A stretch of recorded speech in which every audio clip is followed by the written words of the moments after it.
All right. Notification. I think we have all the technology ready to go. Thanks everybody for coming tonight. It's great to see you here. I want to welcome everybody. This is going to be the first of a two-part session on how to give a D'var Torah. The second class will be at this time next week, Wednesday, December 9th. This class is going to be called the basics, and the reason it's going to be called that is because this class is going to be basically about how one goes about doing this thing if one has a mind to do so, or what would be even great is if somebody has volunteered to do so from the Bima here at Agudat Achim, and contact me or Rabbi Spitzer if you would like to do that. We're hoping people will, I mean, Rabbi gives great sermons. We're not looking to displace him, but there's something that's very vital and important about everybody, not just the rabbi, thinking about Torah, reflecting on Torah, and sharing their thoughts and their reflections within the community. So this class is about the process. If you decide you want to do this, what are the steps you go through to do that? The second class will be about sources and material that you can use when you want to do that. Where do you get stuff from? And that class will deal with a variety of sources, but we'll deal fairly extensively with a website called Sefaria. If you haven't used Sefaria before, you will probably find it hard to put it down once you discover all the wonderful and cool things that are there. And if you can't make it next week, that's fine. And if you know people who couldn't be here tonight but want to come next week, that is also fine. These classes are reasonably independent of one another, but both of them together should give you the tools you need to become a beginning giver of Divrei Torah. So let me start by saying a little bit about what one of these things is. And literally the word D'var Torah means D'var is word, and Torah is the Torah. The word, a word doesn't mean literally one word. You do get to talk for a little bit longer than that, but it's a short thing, a thought, an idea that you have about something from the Torah. And the Torah can be read narrowly as meaning the Torah, the five books, the book that we have in front of us in the Chumash in the Saturday morning services. But the word Torah can mean more than that. It can mean additional writings that have come from Torah. It can mean Talmud, Mishnah, Gemara. It can mean rabbinic commentary. It can mean all kinds of things that tie into this much broader set of Jewish ideas that are rooted in the Torah, but deal with interpreting it and understanding it and applying it. And most Divrei Torah wander into that larger corpus as well. Specifically, one gives a short talk. Advanced students can also sometimes do this as a group discussion. Certainly we've seen rabbis do that. I recommend your first time out, you not try that you limit yourself to a short talk about something that is in the Torah, both in the narrower sense of being about the portion of the week that you're doing the D'var Torah, but also in the broader sense, it's about this whole context of the ways in which Jews have read and looked at and understood and not understood and tried to argue with the text of this document. Why do we do these things? Well, there's lots of reasons why we do them, but there's a very fundamental one, which is that at some level, this idea of wrestling with the words that we have in Torah is a very central part of what it means to be Jewish, or at least one of the things that it can be. And I'll tell you a short story about that. This is from a book called Pirkei Avot, which we'll study in the next class because Pirkei Avot is a fruitful source of material for Divrei Torah. But this is a commentary from Rabbi Hanina ben Tradion, who probably lived a little before the destruction of the temple or a little after, somewhere around the second temple, somewhere around that era, and said, when there are two Jews together and they do not exchange words of Torah, this is a session of scorners. Bad thing. But when two Jews are together and they do exchange words of Torah, the divine presence is among them. So there's something that is holy or godly about this idea of talking about these divrei Torah, literally words of Torah that we reflect on and that we share with one another. So that's why we do this and why it's important for everybody in our community, or as many in our community as have the interest and the ability to engage in this kind of thinking about and reflecting about our Torah. I'm going to say quickly, people should feel free to interrupt with questions at any time. This is going to be a little bit of kind of me dropping material on you and kind of sharing the secrets and the tips of how to do this. But if you do have questions, put them up. I am looking in gallery mode, but I can only see about 4 other people. So if you put your hand up like this, I probably can't see it. And that means you should feel absolutely free to just interrupt. I will try to pause for questions periodically, and I will do that now. If anybody has any questions, I can get to them now.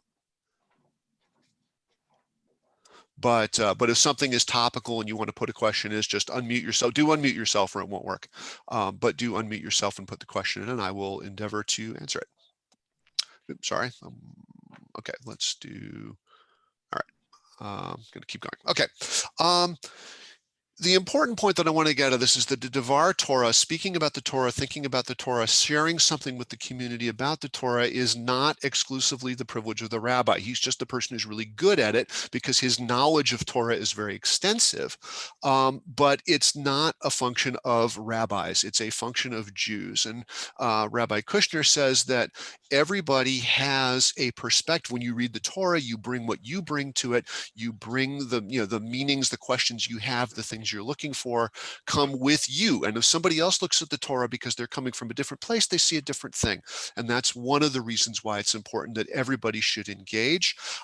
It's not as if these things are right or wrong, which is not to say you can say just about anything in your D'var Torah. There are some rules you should follow, but there's not a single right answer. Torah is something that has meaning at a lot of levels, and what the level or the meaning that you read in a portion of Torah could be very different from a meaning that somebody else reads into it. They could even contradict one another, as we'll see when we look at sources next week. But there's a lovely midrashic saying that every word in the Torah has 70 faces, and so that there's different things that can be read out of it and understood out of it. And finding the meanings that are there for you and being willing to share them as part of what we're doing. If you would like further sources besides this for how to do this, there are a couple I will point out to you. The first one is a book that's in print. It's by Rabbi Richard Israel, who wrote a book called The Kosher Pig, which my backgrounding will probably not let you see it very well, but that's his well-known book. It is in the synagogue's library if you want to read the hard copy. I think it's not too hard to find excerpts of it online. And one of its short chapters is How to Give a D'var Torah a Beginner's Guide. And a non-trivial fraction of the class we're going to have tonight has been scraped out of Rabbi Israel's presentation. So that's worth looking at. There are lots of places you can. Oh, yeah, go ahead. Sorry. Will we be able to get a copy of this slide set? Yeah, a slide set or a written handout or something. We're still trying to figure out exactly what the best way to deliver that is, but I will make sure that these notes are available to people so that you're not dependent on your memory of what your screen looks like right now in order to get that. And I believe we're going to make the recording available as well. Anyway, and thank you. That's exactly the right way to interrupt with questions, by the way. Just get in there and I will stop and respond. There are a lot of websites that will show you how to do introductory D'var Torah writing. The one I've cited here is from a website called My Jewish Learning, which you might be familiar with. It's a fairly nice place. But there are many. A lot of synagogues have them. They do differ a little bit according to who put them out there. Ones that are from Reform synagogues may look quite different from ones that are from Orthodox synagogues, and conservative ones will tend to be in the middle somewhere. So as with anything on the internet, read a little cautiously, be a little skeptical about what you are looking at, but if it seems like it's in the mainstream of the tradition, then it's probably a useful thing for you to look at. But really do want to sell this idea that this is not something you have to have a special talent or a special training to do. If you have gone through the steps required to come up with something interesting and meaningful to say, this is something you can do, and I hope that many of you will. All right, that said, there are a few rules for how to do this. By far the most important rule, and this is something that applies anytime you are speaking to an audience, not just to D'var Torah. In fact, a lot of these rules are going to be things that are really more rules about how to do a public talk than they are about D'var Torah specifically. But number one, know what the audience is looking for.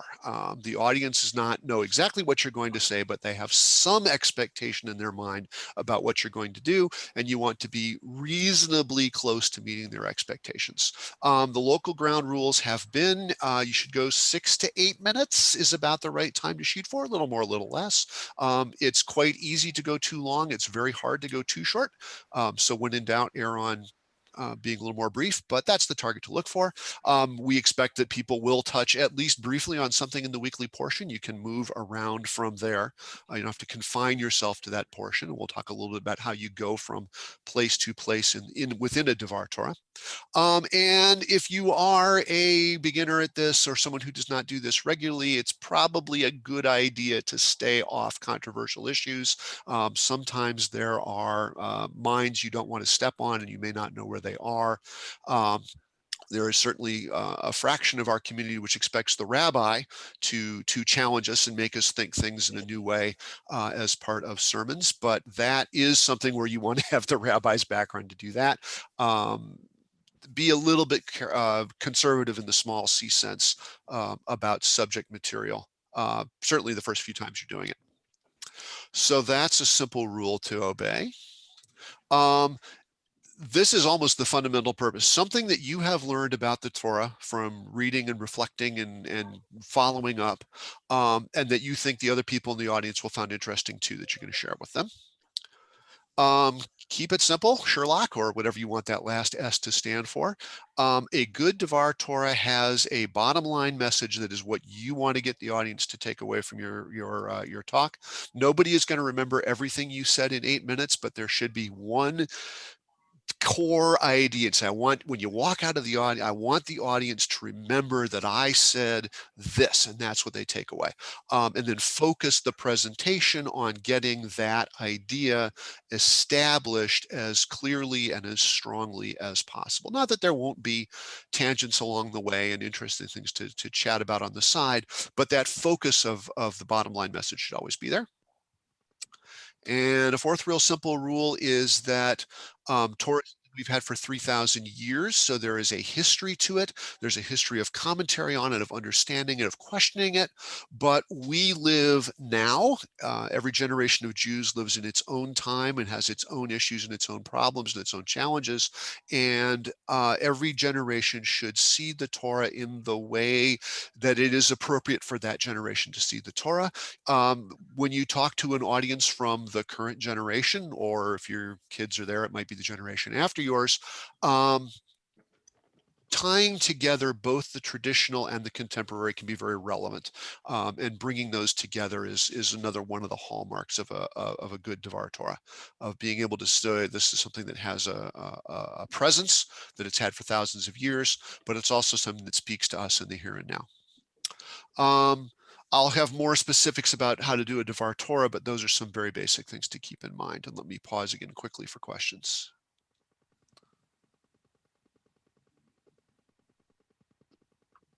All right.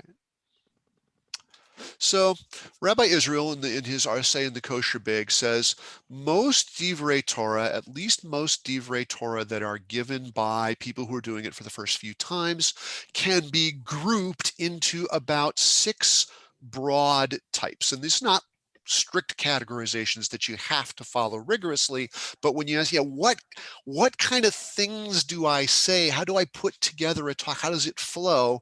These are 6 pretty common ones, and I'm gonna take these 6 right out of Rabbi Israel's book and go over them quickly.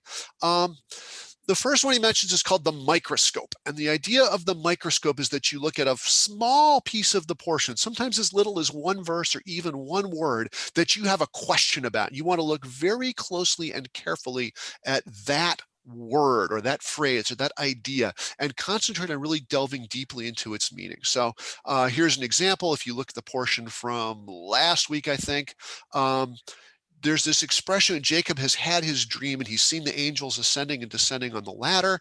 And he gets this, oh, God, I've just had a divine experience. I'm ready to move on with my mission. God says he'll protect me. And the Torah has this phrase as he moves on to Padan Aram to find his wife, Rachel. He lifted his feet. You saw it, Haraglaim, if I'm remembering right. Which is a weird, why doesn't it just say he walked? Why doesn't it say he went there? It says he lifted his feet. So a microscope devote say, well, okay, why did the Torah use that unusual phrase there? See what commentators have said about it and really try to see what can be said about this one very narrow piece. That's one way to do it. Here's another way to do it. Its antonym, the airplane. The airplane, by contrast, takes the 10,000-foot view. So you might say something, if you've got portion of Noach, you might say, the story of Noach is about God learning how to deal with the imperfections of these human beings he's created. And he's got to put up with us at times when we do what human beings do, which is we manifest our imperfections.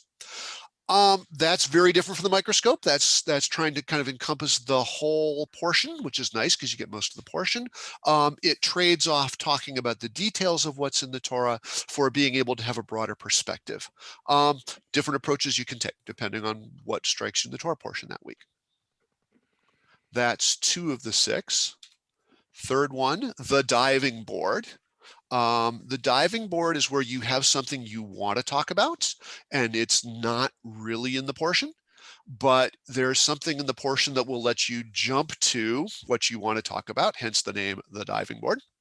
And so you imagine that you've got one of these portions in the middle of Leviticus, which are very much about ritual in the Mishkan and the clothing, or you've got what kind of insects you're allowed, some of these things that are a little dry for topics. If you can get from the portion to something that's more exciting to talk about, you can do that. So it's very easy to talk about why does the high priest wear certain clothing? The high priest wears certain clothing because you gain a sense of place, or you gain a sense of reverence, or you gain a sense of relationship through the clothing you wear. And we don't do that anymore because we don't have a temple anymore, but we still have the tallis. And now you're talking about the tallis, which might be a lot more interesting than talking about the details of the curtain hangings in the temple. But you can get from where you're going in that way. However, the connections need to be legitimate ones. And so Rabbi Israel also talks about the snuff box. Now, you can read the story here. I'm not going to read it to you out loud. But the story where you bring in something that's absolutely irrelevant and then you just jump off to where you want to go. Try not to do that. That's not really proper. Some grounding in the portion of the week is an element of a good diving board style of D'var Torah. Fourth one, the biblical personality. If you like to read novels or if you have a background in literature, this is a good one. The Bible is full of characters, some of them not developed at very great length, some of them developed at extremely great length, and you can always talk about an observation about one of these characters. So if this week's portion, Jacob and Esau are going to meet up, and Jacob is expecting that he's going to be in a lot of trouble because he's basically stolen his brother's birthright and gone out on the lam against him. And now Esau is going to show up, and he's really nervous about this, but Esau turns out to say, don't worry about it, brother. Let's be friends. I have no need to take vengeance against you. And he's just, I understand that what you did was for the best. And that lets you then start talking about values, lets you start talking about what it means to be a good person. There are ways you can get from the characters of one of the people in the portion to broader interests about people that you might be interested in talking about. Number five is the puzzle. I will confess that I'm addicted to these. This is a style I use fairly often. Find something in the text that doesn't make sense and see how people have tried to make sense of it. So this is Rabbi Israel's example, not mine, but his example is, light was created on the first day of creation, but the sun and the moon were not created until the fourth day. What made the first light? Where did that come from? You can think of something, but lots of people have been staring at that question for 3,000 years. You will not be the first one it's occurred to. Rabbi Israel was not the first one it occurred to.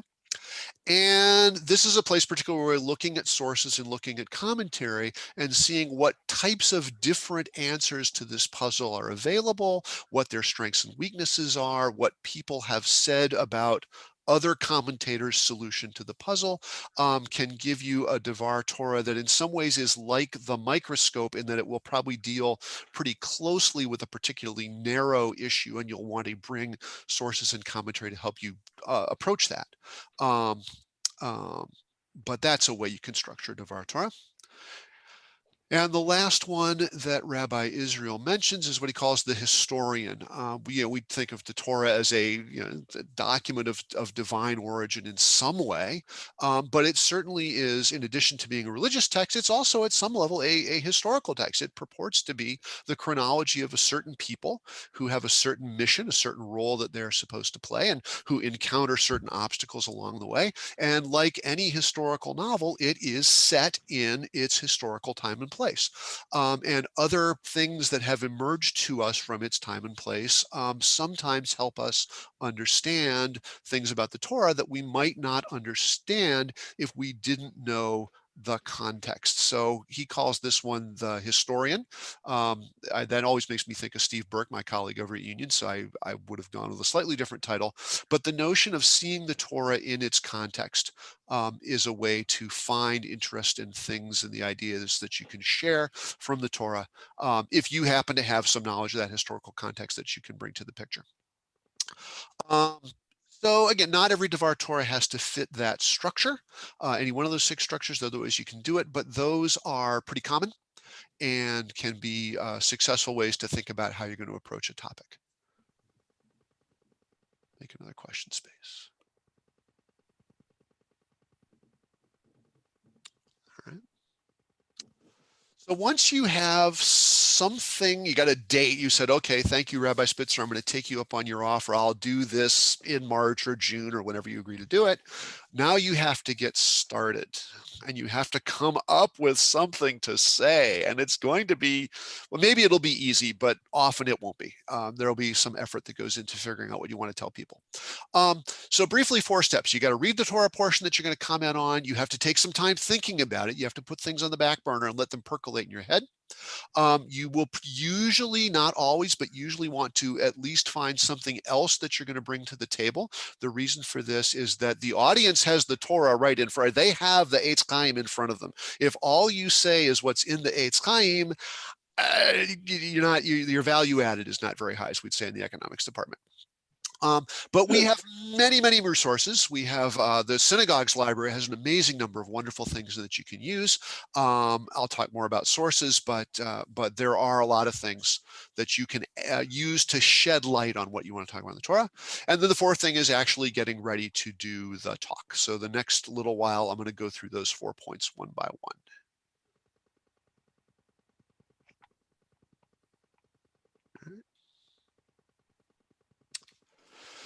So the first thing you got to do is you got to read the portion. And what you're looking for when you read the portion is something where you say, hey, that interests me.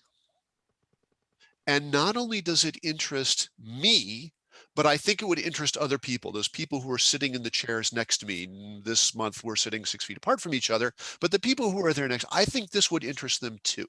And I could teach them something. I could share a little knowledge of Torah with them. And the problem is to figure out what it's going to be. The good news is there are thousands of possibilities in every single portion. No, even the ones about leprosy, the ideas are there. The problem is to find one that resonates with you that day, that week, at that moment of your life. You got to read it. Find an Eitz Chaim or whatever translation you have and go through it. Do this some weeks in advance. Don't try to prepare these the last night. I tell my students not to do their homework the last night, and I'm telling you the same thing. When you need to do a D'var Torah, you should ideally read through the portion once as soon as you get it. So you know what you're working with, and then you can put it down for a while, but just let the back of your brain have ideas. And Rabbi Israel in his essay talks about sometimes the ideas are just going to come to you in the shower, and you're going to say, "Oh, I'm going to write about that," and then you've got to remember until you get dried off so you can write it down. But let that process of germination happen and give that process of germination time to happen. Another thing that can be helpful if you have the library resources to do it, or you can use online resources to do it, is to read multiple versions of the text. The original in Hebrew should be the same for everybody. And it's worth looking at the original Hebrew if your language skills permit you to do that. Some people do have those skills, some don't. It's not a requirement. You don't have to be able to read the original to do this, but it is looking at seeing how different commentators have translated the Hebrew in different ways, because that's another one of these things that can spark an interesting question. Why does this translation refer to something in the Torah this way, and somebody else has a translation of the same original Hebrew word that seems to mean something quite different. First time through, focus on the text. Don't worry about the commentaries. Those will come later. But just getting into the text of what you're commenting on is a good idea.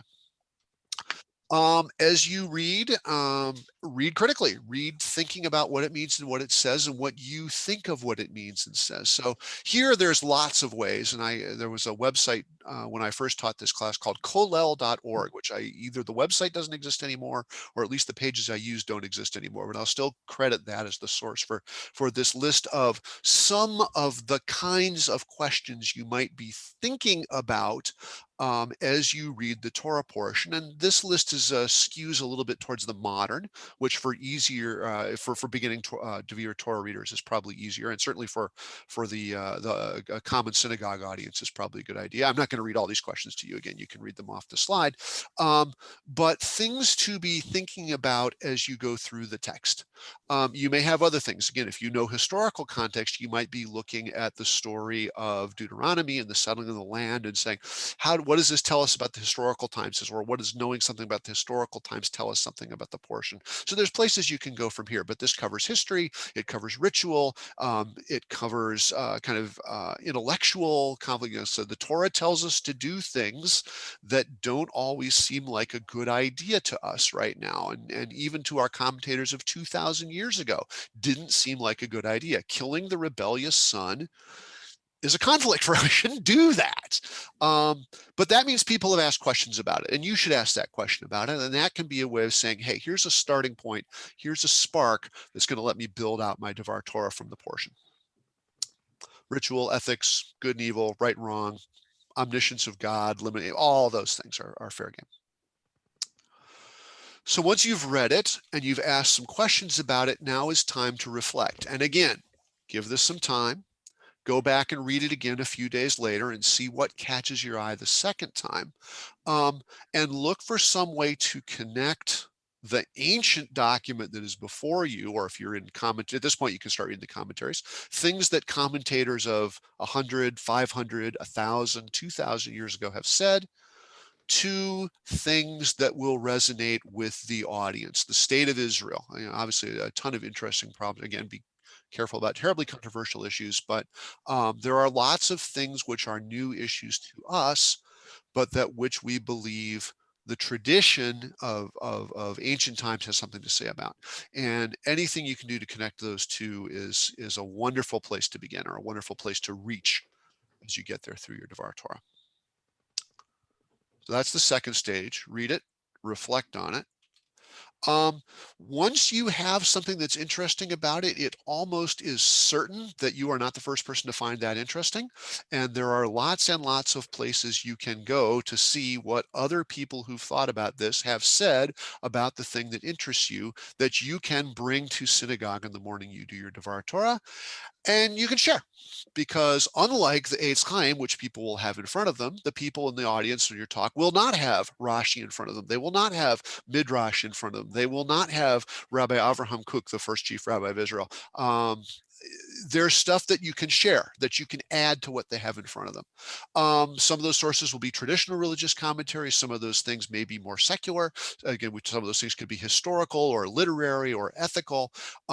Wherever you can find things to connect to, find them. What kinds of things? The whole second class is going to be about that. So I'm not going to say very much about it here, except to say, come back next week. Next week, I'll give you kind of a global chart of where to look for stuff where people have commented on the Torah and how to access as much of it as is easily accessed these days. But for now, I'm going to kind of bracket that off for the next class. And the last thing you got to do is you actually have to prepare to get up there on the bima, where usually it's the rabbi standing, but now it's going to be you. Actually, in the moment, I think we'll put you on the cantor side, and teach the audience something. Know what the bottom line message is going to. As you prepare, keep that bottom line message in the back of your mind. Focus on it. You may find as you do this reflection that several ideas come to you.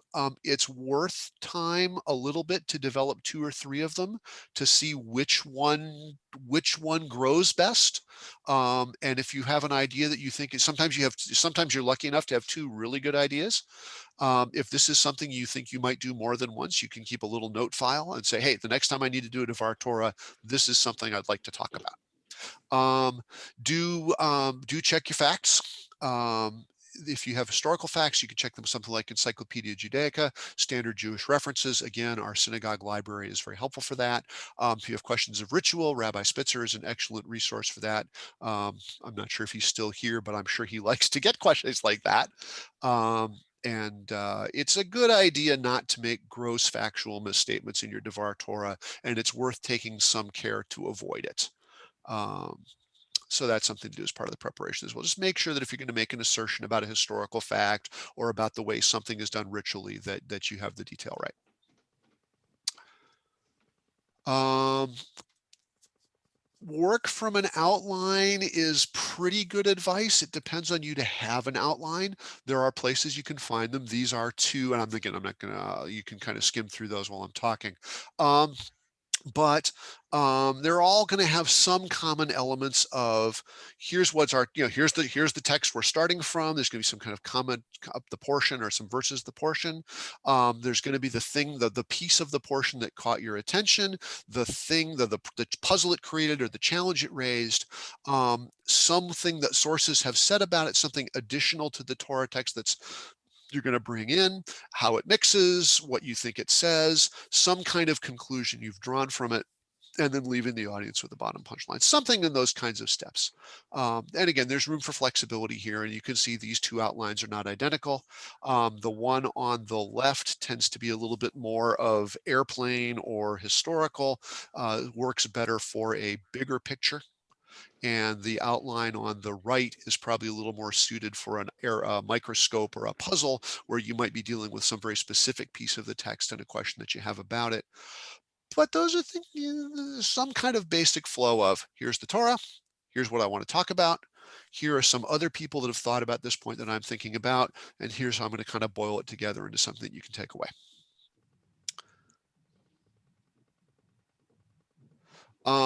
Last thing, you're going to need to do some talk notes as you do your talk.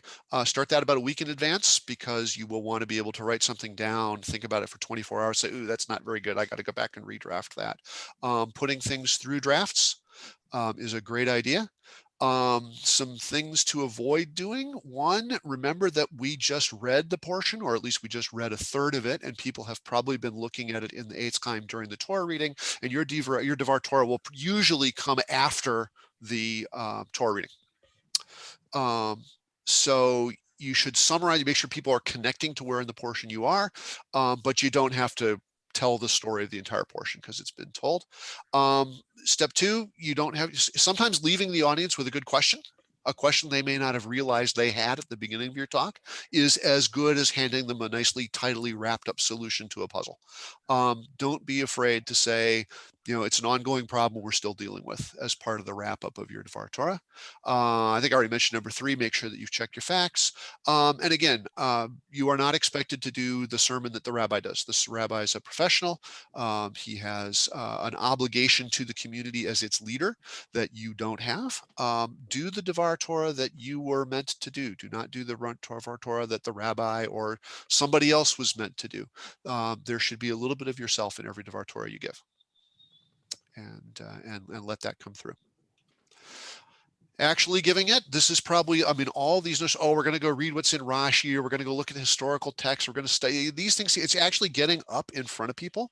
For some people is the hardest part of being able to get up, either just the physical fact of having people looking at you, even if they're online, or having to say, you're going to be putting yourself out a little bit. Here's something that I thought was interesting in the Torah.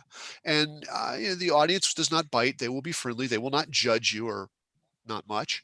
But the more comfortable you can be, the better it will go. And the better prepared you are, the more you are familiar with and comfortable with what you're going to say, the easier the experience of giving the talk is going to be for you. You should absolutely do a dry run the night before if you have someone in the house who is willing to listen to you, particularly if they're not going to be there the next day. Do that. If you have to just give a talk to the mirror, give the talk to the mirror. And this is also the time to check the clock. And this is the only way you really know how long it's going to be is to do a practice run and see how long it takes you. Most people find that on the day of, they'll go a little bit faster because they'll be nervous and they'll rush a little bit. And that's okay. But don't talk too fast because you want to be understood. And Alexander knows exactly what I mean by that. Questions up to there?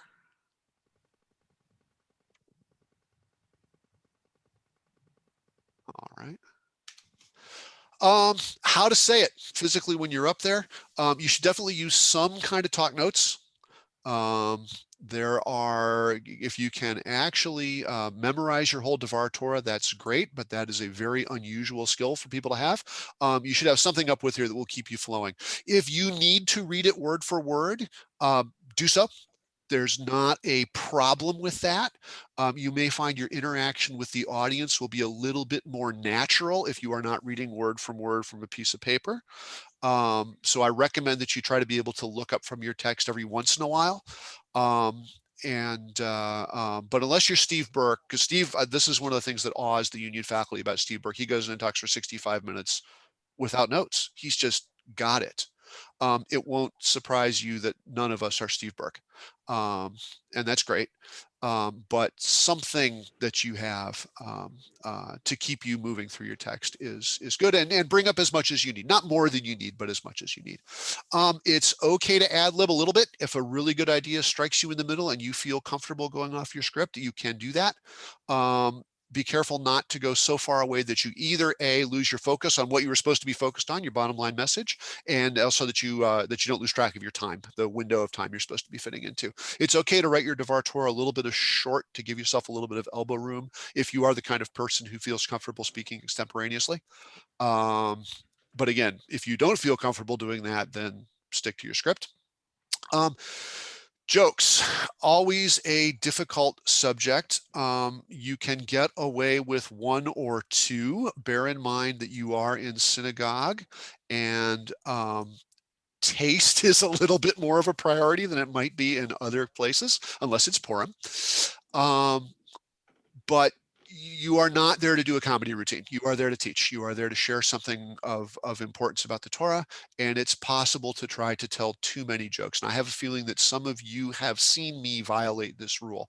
This is one I take to heart, and it applies here. But you need to catch the audience's attention. So particularly at the beginning, if you can say something that's a little humorous, you kind of draw people into your talk that way, that's not a bad idea.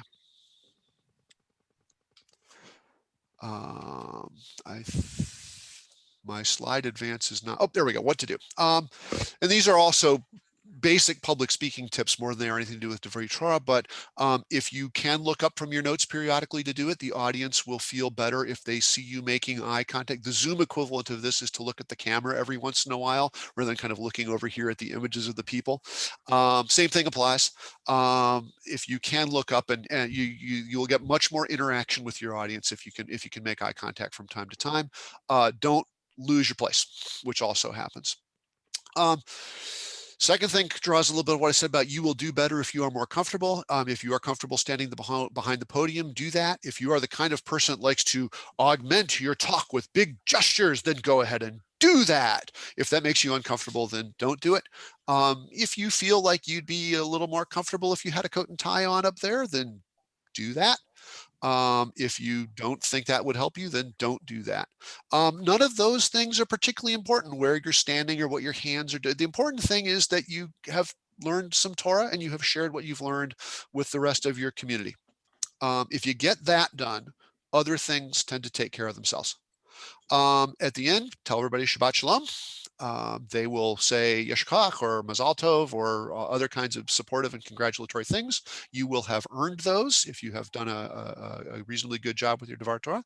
And hopefully you will feel like you accomplished something. And people might come up and tell you how much they liked it at the Kiddush back when we're able to do Kiddushes again, which I hope is very soon that we'll be able to do that. And so that's pretty much what I have to say. So I'm going to stop the share at this point, although I can bring it back if people want to see the slides again. And at this point, I am going to really kind of throw things up for discussion and questions, whatever people would like to talk about. Actually, before I do that, I'm going to plug. Come back at this time next week, and we'll go through the question of where you find the material you draw on to do these things, and in particular, how to use the Safaria website, which is really just a few years old at this. Safaria as a thing has existed maybe for 5 years, something about that long. But what is available on that website is growing exponentially. And the amount of, they're getting to the point where not just they have all the text you might want to see, but they're starting to get it cross-referenced and hyperlinked so that you can dance around sailing in the seas of Talmud, to use a famous book title, very easily. So that's what part 2 is going to be about. And now I'll turn it open to the audience. So now that I'm out of screen share, I can see hands again. So Gary. Yeah, I just had one comment. When I give advice to students who are giving, little scientific talks for the first time, what I tell them is that one dry run in front of the mirror may not be enough. And until you get, because if you really want to get a sense of what the timing is like, if you get in the middle of your practice run and you change your mind and want to say something else, but to get it down, it really takes several dry runs in front of the mirror. And some of that may depend on how often you speak in public for other reasons. Gary and I have the advantage that we speak in public a lot, and it makes this a little easier for us. Those of you who don't do that on a regular basis may want to put a little more practice time into it. I wanted to say something since I've just gone through this process. Yeah. I was thinking you should be my teaching assistant at this point, because you do. And for those who were not there, Mishka did a great job. So I want to applaud for that, and I want to encourage her to do it again. Not tomorrow, but it did take a lot of time to get myself. I knew immediately what I wanted to focus in on, but it took what you were saying. Read it again. Read various versions of it. Go check out other people, all that kind of thing. Given what Gary was just saying, as somebody who doesn't speak in public generally, I read it and I read it and I read it out loud each time, timing myself. And what was so helpful in doing that, though Art Friedson said 10 minutes, was every time I read it and I had to chop it down a little bit more, and I could really get down and kind of get all the fluff out of it. I happen, when I write too much. And like when I write a letter to the editor, the limit is 200 words. So I have to trim everything down. So reading it, speaking it again and again, timing yourself is really, really important. I found that to be so helpful. Of course, I had Bob to help me with some of that, but knowing how long it was going to take, where I needed to get rid of stuff, that it just wasn't that important, helped me trim it down. So. Yeah. Keeping that focus is one of the ways, because if in the Torah, everything connects to everything else somehow. And if you are not careful, you can get going and keep going. Oh, and that brings me to this, and this brings me to that, and an hour can go by as you're just chasing the connections. And having an idea of what the focus is makes it a little easier to not go off down the side roads, and to keep the whole D'var Torah a little more coherent.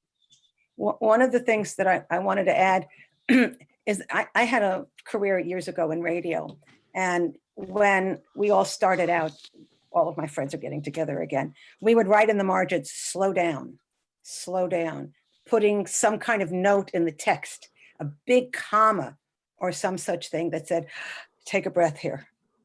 Don't ramble through, don't rush. And since you're the only person having that text in front of you at the moment who needs what does it matter that you have scribbles here or there?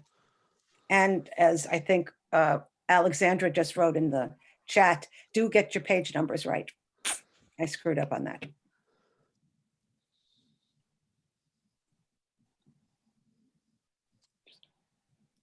So that's my thinking. Steve, one thing from our biweekly Torah studies that I've learned is to read the Parsha both before and after, so that you're able to put it in context of what's. Yeah.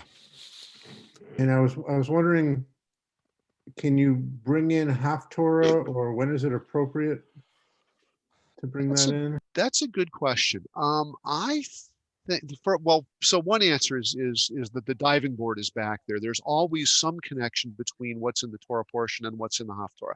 So if you have the time to go through the 30 seconds of going from what's in the portion to why the Haftorah is there, that can get you into there naturally.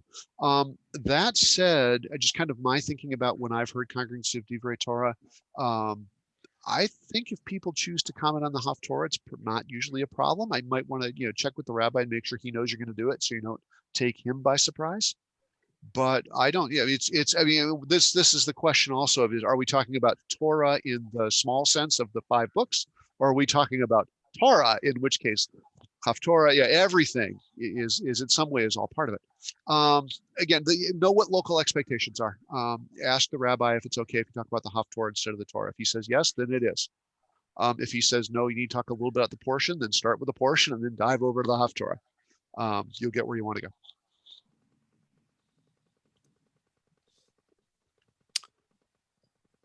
Anyone else? Andy. So you've said, print it out so you have it in front of you. Do you have any recommendations on how to print it out? Double, triple space, super huge font? Yeah. So what do you? Yeah, since I started wearing these things, big fonts are important. It is very much the case that you're going to want to be able to look down at it to get your spot going. If you lose your spot for a moment, which happens to everybody. So that's one of the reasons why having the whole thing written out word for word, it can be challenging, because if you have to find where you are written out that way, then it can take a while to figure out where you are. I tend to do outlines. So I've got, for every 100 words I'm going to say, I've got about 10 or 15 of them on the page. And then that will usually kind of keep me oriented in my outline of what I want to go through, but will leave me some ability to extemporize, which, again, because of what I do for a living, I'm fairly comfortable doing. And but it is enough that if I lose my thread, I can say, okay, where was I in the outline? Okay, I'm here. This is how I have to get back up and get going. And to some extent, you learn with this by screwing up a couple of times and having to use your notes to get you back on. And by going through that process a few times, you learn what works for you. But having not too many words and in a reasonably large font and in something that, is the order you're going to go through so that you can find where you are in it pretty quickly would be the main things I would say about that. But again, whatever works for you is what's right. What works for me and what works for you could be quite different. Jonathan. Do you recommend putting, I think you put this in your notes, putting what we're saying in context, even if you're doing a microscope approach, kind of my favorite phrase, seeing the forest or the trees, setting where you are, either in terms of the Judaic history, Near Eastern culture, or the specific Parsha. If you're doing a microscopic approach on one word, always good to set the context before and maybe after. Yeah, and particularly at the end of the D'var Torah, setting up a little bit of the context in which your talk has happened is part of cementing your bottom line message in the reader's, the audience's head. And yeah, if you're doing if you're going to focus narrowly on a couple of verses in the portion, then what's happening in that chapter might be enough context for people to understand what's happening in those verses. If you're going to be talking about Jacob traveling from Canaan to Padan Aram, then the context for that might be the lives of the three patriarchs. And so the context is, well, there was Abraham and there was Isaac, and now Isaac's got these two kids, and the patriarch, the covenant of Abraham has to pass through one of them. So if your context is going to be, if your talk is going to be a little bit broader, your context is going to have to be a little bit broader to hold it. And so that too varies from talk to talk, depending on what you're doing.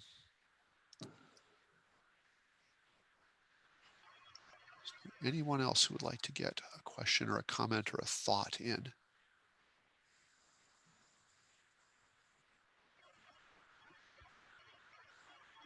Very good. All right, then let me just wrap up for about a minute. The one thing I really want, so here's my bottom line for this class. The one thing I want people to really kind of take away from this is that this is a thing that it is very near to you. It is in your hand to do it. If you have an interest in this, it's a very rewarding experience. To be able to get up there and do this. That's one of the reasons that we ask all bar and bat mitzvahs to do it. It's something that they can all do, and it's therefore something that that those of you who are here can do as well. We give the bar and bat mitzvah students some help. They don't do their D'var Torah entirely on their own, but the same is true for all of you. If you are going to do this for the first time and you want to, hey, how do I do this? Can you recommend a source? What should we get? Want to talk through a point? Rabbi Spitzer, I'm sure, is always happy to talk Torah with people. I'm always happy to talk to people about the first D'var Torahs they're going to do. Don't be afraid to reach out and say, I want to do this. I'm willing to get up on the Bima and share my thoughts. And if you would like a check ride the first time out, there are definitely people in the community who are willing to be helpful and make it possible for you to step up and do this thing. And so if you have that interest, first of all, come back next week when we'll go through sources, but also reach out to Rabbi or to me, and we'll find portions and dates. And we'll try not to put too many people in the book of Leviticus unless you really want to be in the book of Leviticus, in which case we'll be easily able to make it happen. I have many of you will remember Joanne Seltzer, who agreed to do this once. I think it was for her adult B'nai Mitzvah class. She agreed to do the D'var Torah, and it was Tazria Mitzorah, which is the leprosy laws. So she got us, okay, fine, I'll do this. And I was there, and she did a great job, and she did a really good, interesting D'var Torah. I don't think she was on the leprosy laws very long, but she moved on, but she definitely rooted in them. And then a couple of years later, she'd had the experience and she was ready. And she said, okay, it's going to be Women's Network Shabbat. I'm going to get up and do the D'var Torah. She agreed to do it. And then they told her what portion it was. And it was Tazria Mitzorah again. So she had to do 2 in a row. And it wasn't long enough for her just to give the same one back. People would have remembered that. So she had to come up with another one. Again, second time. She was excellent. She did a great job. She was a poet. And so she had that was what she brought to it. One of the things she brought to it. Is that Alexander chatting at us? Your memory of the exact details of this may be better than mine. But yeah, the book of Leviticus, which we'll start reading in typically about March to May, more or less, depending on the calendar, is when Leviticus falls. The subject matter is priestly and it's ritual, if you have the interest, it's great to do it, but you might read it a few more times before the spark comes from there. But if you go over the summer, we'll get into Deuteronomy, which is really good, and we still have Exodus and Vayikra to work with, and lots of possibilities for this. But we will not give somebody Tazria or Mitzorah without letting them know that that's what we're doing in advance, because we are merciful. Great. All right. Well, once again, thanks to everybody for coming. Appreciate you being here. And I'm very much looking forward to hopefully seeing some of you up on the Bima sometime in the next few months. Thanks for doing it, Steve. That's great. Very welcome. Yeah. Thank you, Steve. Yeah, thank you. Good night, everybody. Good night. Right. All right.